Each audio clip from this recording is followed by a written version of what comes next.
Labutis. Dabar darysim būrimą ant štai šitas kaladės ir pažiūrėsim, kokią informaciją mums nori perduoti šitą kaladę. Na, parodykit, ką norit perduoti. Kam tai svarbu, kas turi girdėti šią situaciją? Kas?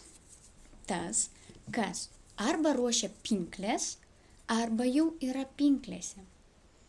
Kažkas gali tave apvogti, gali tavo mintis kažkokias tai išvogti, ane? Kažkam jau yra kažkas pavogta.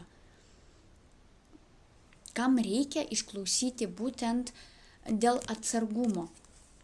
Taip pat galbūt kažkas rezga planą prieš tave, arba tai tavo planas. Taip?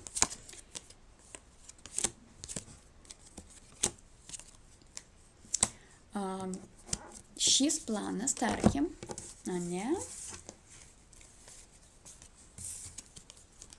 Galbūt kažkas pradės naują veiklą.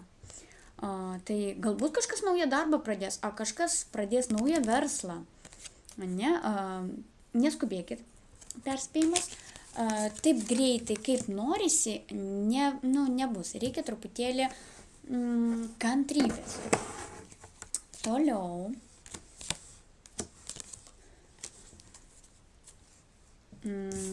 Taip. Viskas kol kas klostysis gerai, bet kol kas būsite vienišas, viena, ane, šioje srityje. Nieko blogo kol kas nėra. Taip. Daugumai tai bus vyram šitą situaciją. Ši veikla atneš daug džiaugsmo, pelno džiaugsmo, patiks labai veikla, bus truputėlį, gal lėčiau negu jūs tikėjotės, ane, vėl mums kartoja, bet iš esmės eisis labai gerai. Tiesiog puikiai viskas eisis.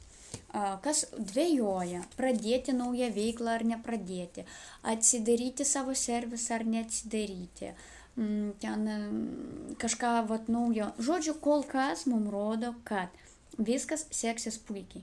Visos kortos yra geros. Dabar kokį perspėjimą galėtų mums duoti kortas, kadangi viskas labai saldžiai, bet mums pati pirma korta buvo, kad kažkaip reikia pasisaugoti, ne? Galimos